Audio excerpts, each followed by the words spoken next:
Welcome to Screw the Commute, the entrepreneurial podcast dedicated to getting you out of the car and into the money with your host, lifelong entrepreneur and multimillionaire, Tom Antion.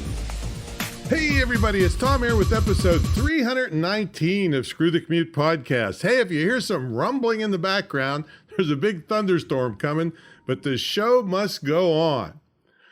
All right, yes, I love online marketing and I have been immersed in it for now 26 years since the commercial internet started. But I was in formal business 18 years before that when there was no online marketing. So today I'm going to talk about offline marketing. If you master both online and offline marketing, you can rule the world, and I'll get to that in a minute. All right, hope you didn't miss episode 318 on sales webinars. I've made a ton of money with free webinars where there's something for sale at the end.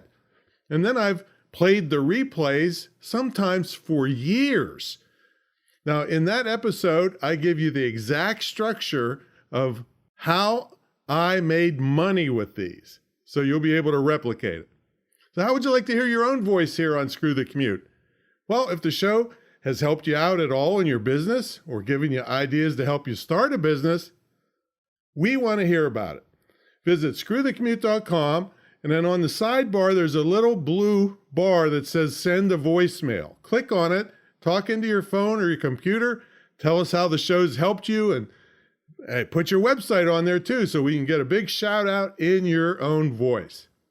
All right, while you're over there, grab a copy of our podcast app. It's screwthecommute.com/app. That's APP. And you can take us with you on the road. It does all kinds of fancy things, puts you on hold. If you get a phone call and then starts your podcast up where you were listening after you hang up the phone and all kinds of stuff. And we have instructions for you at screwthecommute.com/app. And then grab a copy of our freebie that we give out just for listening to the show. It's screwthecommute.com/automate free, where you will get an ebook that we sell for $27, but you get it free for listening to the show. And I guarantee you it will save you enormous amounts of time. You'll make more money because you got this ebook, and it'll save you from getting carpal tunnel. It'll save me 7.5 million keystrokes. We figured it out actually a couple years ago. All right, so grab that at screwthecommute.com/automate free, and all this stuff will be in the show notes for episode 319. So you go to screwthecommute.com/319. All right, everybody's still freaking about the pandemic, but not me. I'm sitting here selling stuff around the world from my desktop, and I've been teaching it to people for over 20 years. I mean, probably, 23 years I've been teaching this. All right, so it's not like I'm just giving you a book report.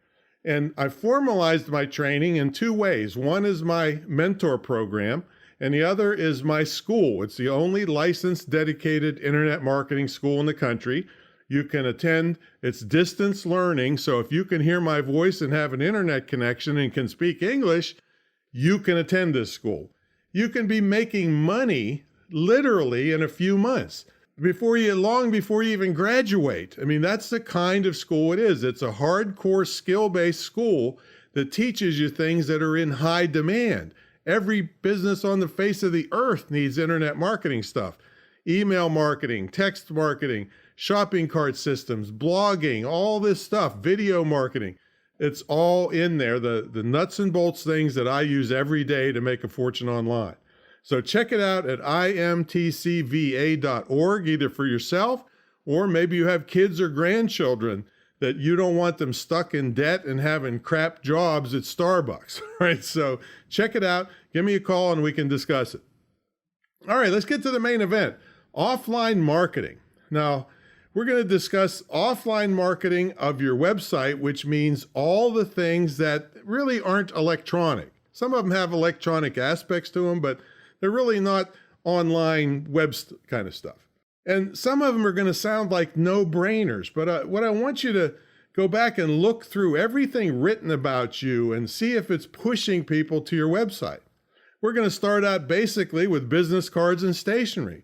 And the first thing would be your business cards. Now, first of all, is your website listed? Yeah, probably. But is it readable? Does it have letters like the letter L that when printed in lowercase looks like the number 1? Is the print large enough to be easily seen? Also check the same thing on your stationery, if you have any, even anymore, because I don't know anybody that sends letters too much anymore, but make sure your website's mentioned there too.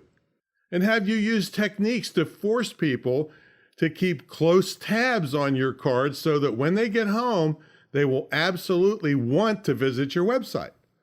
Here's a technique based on a copywriting element called the Zygarnik technique.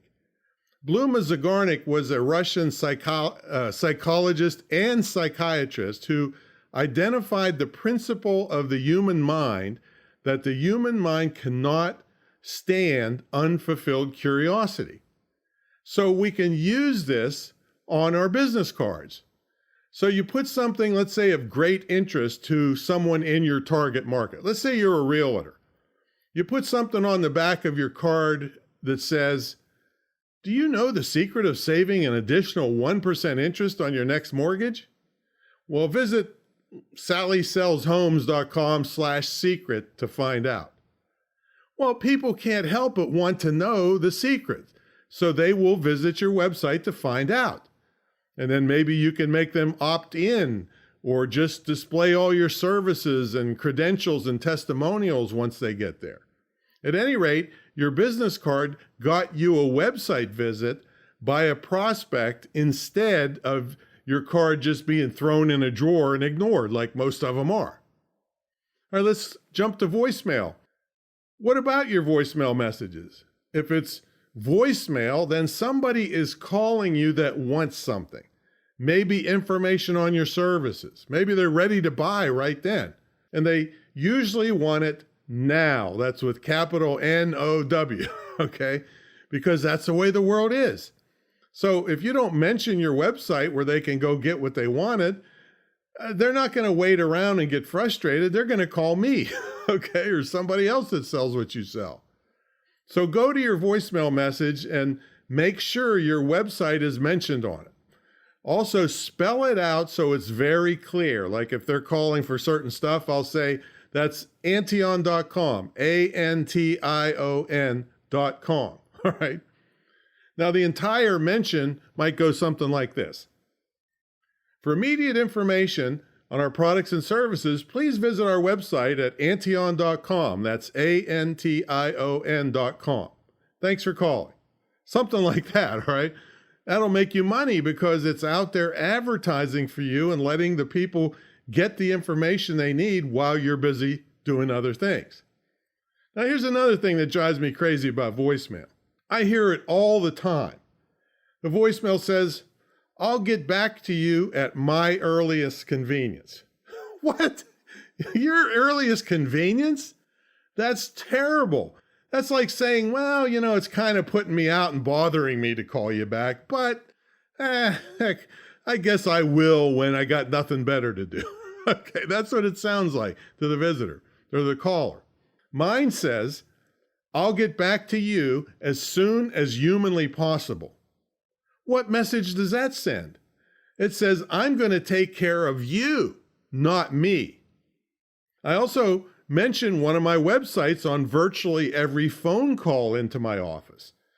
And while I'm talking to the person, I'm thinking, what service or what freebies do I have on one of my websites that I can send them to visit? If it's a professional or aspiring professional speaker, when I get done talking, I say, don't forget to go to the website and check out our free stuff. I got lots of free articles for speakers and lots of speaker humor and all kinds of good stuff on the website. And then I give them whatever's appropriate, the site. Of course, when I get them to the website, they're going to be exposed to the many things which they can buy from me too. Now, if it's someone calling about protection dogs, I'm going to tell them about my protection dog glossary at protectiondogselite.com and about the funny articles about when I first got my first protection dog. So they have something concrete to go to. And I got to take a sidebar here. It was really comical. I remember the first day the trainers were trying to teach me how to handle my personal protection dog, which is a really big responsibility because of the damage they can do. So I'm tripping over the leash, and my commands are shaky, and they're in German, I might add. So I'm telling the dog to bite when he's supposed to heel, and they're missed time, so the dog doesn't know what's going on. And see, the dog was already highly trained and knew what to do. I could just imagine the dog thinking, "Oh man, can't you get me an owner that knows what they're doing?" That's my dog impression, by the way. Anyway, have resources ready whenever you're talking to someone to send them to your site, and make sure the links are as easy as possible to remember. Protection Dogs Elite. Very simple. Tell them the glossary is right on the homepage. Okay. All right, telephone and marketing. Well, there are two types of marketing that involve the recipient's telephone. One is voice broadcasting, and the other is text messaging. And you say, well, wait a minute, there's a third way, Tom. Cold calling. Well, I called one time in my life, and I thought I was going to throw up. Now, I know and respect some cold calling experts, but I want nothing to do with it, to tell you the truth. See, my philosophy is celebrities don't cold call. And I want you, and I teach you how to be a celebrity in your niche, or niche, if depending on what side of the tracks you came from. All right. So I won't be covering cold calls here.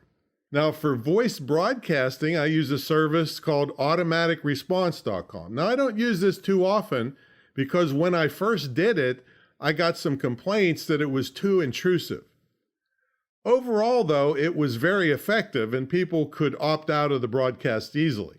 I only use this, now listen to this, I only use this on a customer list. So they had somewhat of a relationship with me, and I even took out the customers who really didn't know me, like people that bought the eulogy book and wedding books. They didn't know me as the internet marketer or pro speaker. So I don't want to hit them up either. Now, there are two major ways you can use this on voice broadcast. You can record a message that is broadcast to all the phone numbers on your distribution list. And the other way is you can advertise a phone number to call for the recorded information. Now, there's a newer type of broadcast that's less intrusive, and so far I think it's still legal, is a voice broadcast that goes directly to voicemail. That way the person is not interrupted from what they're doing to hear your recorded call. This is a much better, because when they're interrupted, especially with all the darn robocalls hitting their cell phones, they really start to hate the person or company blasting them. In this case, their phone doesn't ring, and they just see a voicemail, which they can check whenever they have time. This lessens any poor thoughts of you, but I still only send these to people who would recognize my name. All right, text marketing. Now, on one hand, this is an extremely powerful form of marketing, but on the other hand, it still can be considered intrusive, so you have to be careful how you handle it. I really got some complaints on this when I first did it. People said I interrupted them with my advertising message when they were trying to board a plane, and various other things they were doing where my message was an interruption. So, if I were to do this again, I would make the person opt in specifically to get text messages from me, and then I would use it sparingly. Now, you should tell people signing up exactly how many texts they can expect. Some text messaging services require that you do this and that you must guarantee that's all the messages you will send. Now, one thing is for sure, people look at their text messages and they normally do it within minutes of receiving them, and most immediately when they receive it.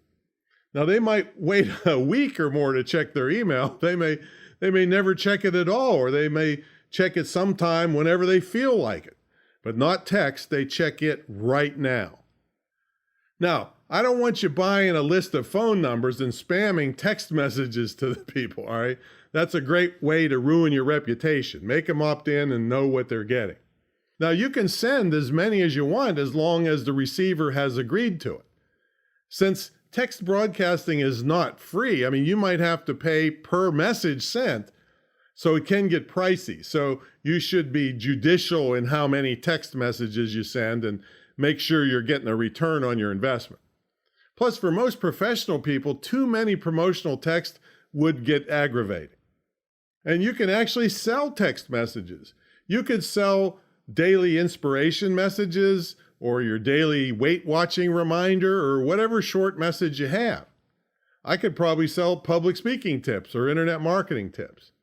Now, here's some tips on text message marketing. Add a text message field to your e-zine sign-up form so you can get people to agree to it. Add text message subscribe instructions to your printed materials that they see. Send a broadcast to your email subscribers, encouraging them, or I put bribing them to sign up. Give instructions to sign up for your messages on all your social networks and websites and blogs. But just don't text too often.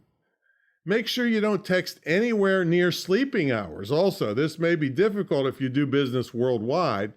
And I'd say limit your messages to about 150 characters. All right, let's talk about stickers and labels. They're an inexpensive way to promote your site and jazz up your packaging if you send anything to people in the mail. I do a lot with stickers. Everything that goes out of my office has a sticker on it with my website address. So whenever I'm shipping a product, I have a website sticker on it. Even if I'm paying a bill that I can't pay online, I send the sticker on. I figure they get plenty of my money, so maybe somebody will trip on my website and decide to buy something, all right? So every package we ship is personalized too. I have a label with my picture on it, and then handwritten, we put a bubble coming out of my mouth where we put in hello Joe or hello Sally or hi Sally from whoever the package is going to. So it's very personalized. I had some people, the other day somebody sent one that they bought something from me 15 years ago and they saved the packaging. It's hanging up on their wall. Okay, promote at your programs. If you're a speaker, you should promote your website at each of your programs. It should be in your handout, all of your promotional materials. Signage. There's a place called autoplates.com, we'll have it in the show notes, where you can have magnetic signs and promotional materials, and you can have a thing for your license plate that has your name and website on it. There's all kinds of things like that. You can get stickers and things for your windows and bumper stickers and all those kinds of things. Magnetic signs for the sides of your car. I even thought about doing a billboard or bartering with theaters to get a slide up while people are waiting to watch the movie. Wouldn't it be cool to have your name pop up? Visit Antion.com for free popcorn. Your print advertisements, products, and product packaging should all have your website referenced. I told you how I do it with stickers. Now, when you look at my books and tapes, the website is on there. It's not really tapes anymore, CDs or just MP3 files, but I'm always mentioning websites you can go to. You want the website on your products because phone numbers change. However, if you have your own domain name, then they can always find you wherever you move in the world, even if you change your phone number. Now, direct mail. Now, I'm getting tons of postcards in the mail. Some are regular size and some are really gigantic, all right? Now, I still get sales letters in the mail. See, direct mail has increased and decreased. It's kind of a porpoise thing over time. When everyone started on the web, direct mail decreased tremendously. Then some bright idea mailers thought, hey, nobody's getting much direct mail. We'll start sending and we'll be the only ones they get. And so then everybody had that idea and they all started sending again. All right, so now it's hard for me to get excited about direct mail when I can reach 90,000 people with just a few clicks on an email.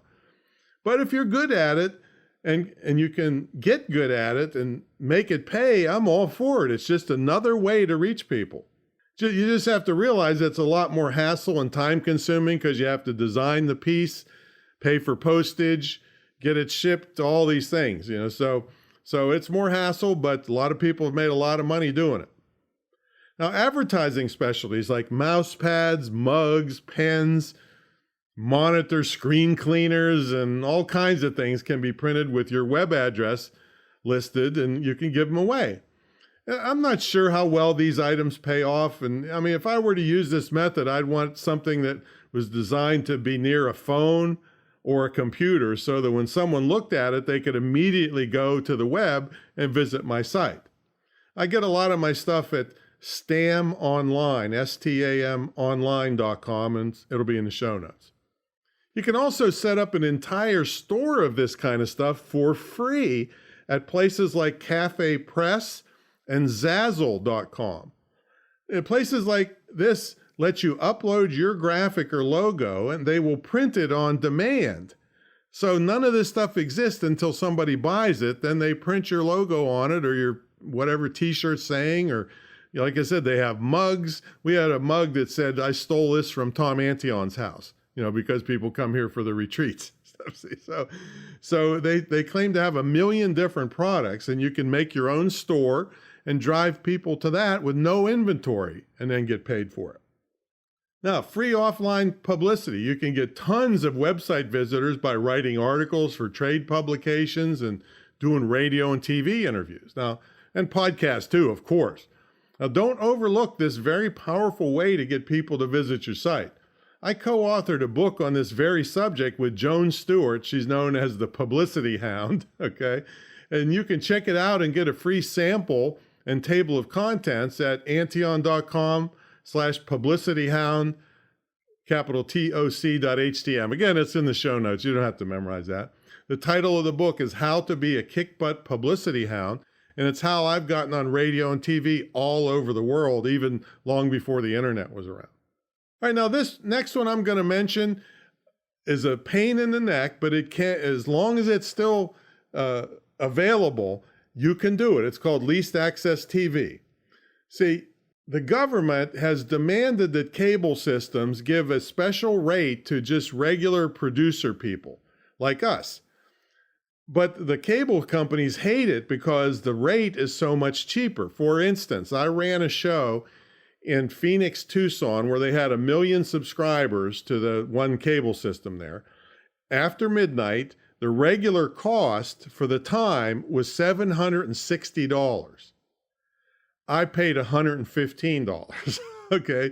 So the cable companies hate you, and they'll try to do everything in their power to mess with you and discourage you.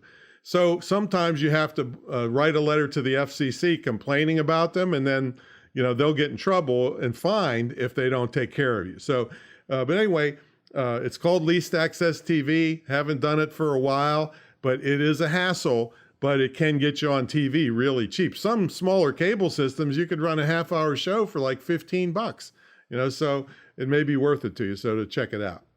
Okay, so here's just a recap of the things that we talked about today.